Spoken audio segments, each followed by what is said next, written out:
रहमानिर्रहीम। मुअज़्ज़ज़ सामीन, अस्सलामु अलैकुम वरहमतुल्लाहि वबरकातुहू।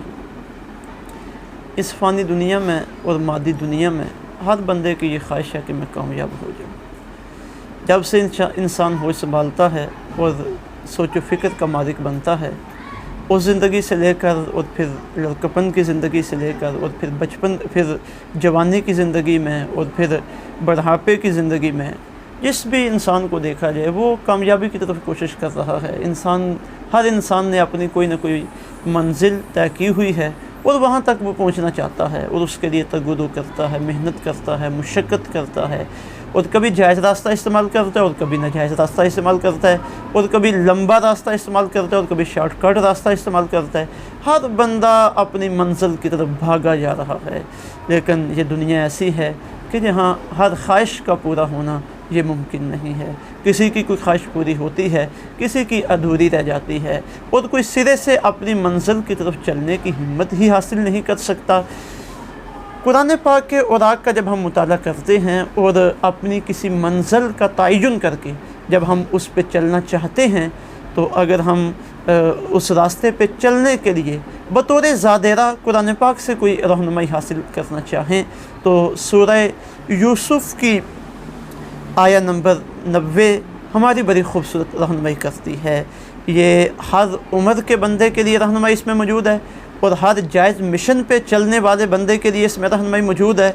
और बशर्त ये है कि बंदे की तलब सादिक हो, बंदे की सोच अच्छी हो और बंदा कुरान पाक के ज़ेर साया चलना चाहता हो और अल्लाह रब्बुल इज़्ज़त की रहमत का उम्मीदवार हो।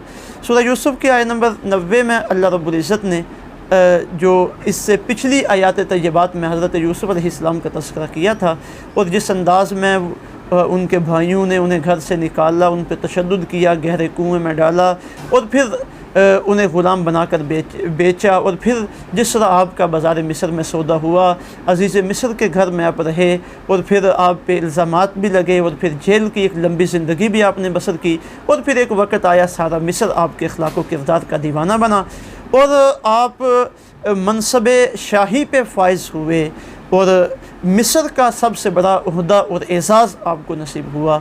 और फिर जब एक अरसे के बाद आपके भाइयों से एक मामले में आपकी मुलाकात हुई, आपके भाई आपके पास आए और जब उनसे मुलाकातें हुई, घर के हालात व अहवाल दरियाफ़त हुए, तो जब ये राज खुला कि ये तख्त शाही पे बैठा हुआ ये वही यूसुफ़ है जिन्हें भाइयों ने पहले कुएँ में डाला और फिर ग़ुलाम बना के बेचा, तो भाई बड़े हैरत ज़दा हुए और उसी हैरान कुन लहजे में वो अर्ज़ करने लगे, इन्नका लअन्त यूसुफ़, क्या आप ही यूसुफ़ हैं, क्या आप ही हमारे वो भाई हैं?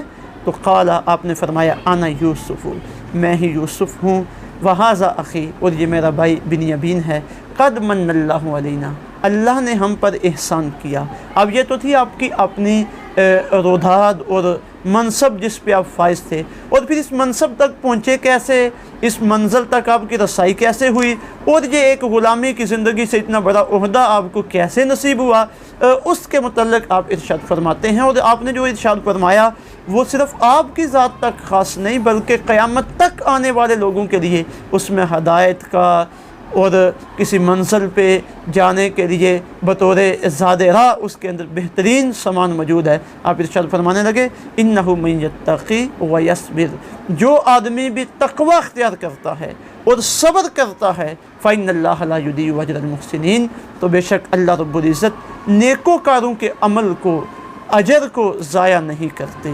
जो भी बंदा अपनी मंजिल की तरफ रवाना होने से पहले एक तकवे को अपना ज़ादेरा बना ले और दूसरा सब्र को अपना ज़ादेरा बना ले, कुरान का वादा है कि वो बंदा नाकाम नहीं होता, अल्लाह उसे मंजिल तक पहुंचाता है और बड़ी सी बड़ी मंजिल उसके कदमों के नीचे पहुंचती है।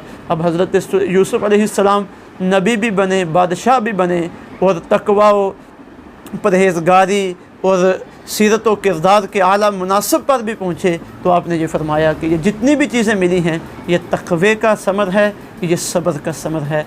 तकवा क्या है? अल्लाह रब्बुल इज़्ज़त जिस तरह आपको ज़िंदगी की शाहराह पे चलाना चाहता है, ज़िंदगी के रास्ते पे चलाना चाहता है, आप वैसे चलें। जो काम करने का अल्लाह ने हुक्म दिया वो करें, जिस काम से मना किया उससे रुक जाएं।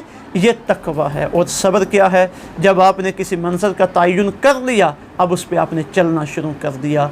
उस मंज़िल पर चलते हुए जितनी भी रुकावटें आएँ, जितनी भी परेशानियाँ बने, जितनी भी मुशक्क़तें रास्ते में आएँ, आप मुँह फेर कर उनकी तरफ न देखें, बल्कि उन्हें बर्दाश्त करते हुए कई मुसीबतों से टकराते हुए और कईयों से अपने दामन को बचाते हुए सीधा अपने मंजिल की तरफ चलते जाएं। यही सब्र है। और ये दो चीज़ें जिसके अंदर आ जाएं, अल्लाह रब्बुल इज़्ज़त इरशाद फरमाते हैं कि कामयाबी उसकी यकीनी है। अल्लाह रब्बुल इज़्ज़त हमें ये नेमत भी अता फ़रमाए और जो हमारे नेक मकासद हैं, अल्लाह रब्बुल इज़्ज़त हमें उनमें कामयाबी भी अता फ़रमाए। वस्सलामु अलैकुम व रहमतुल्लाह।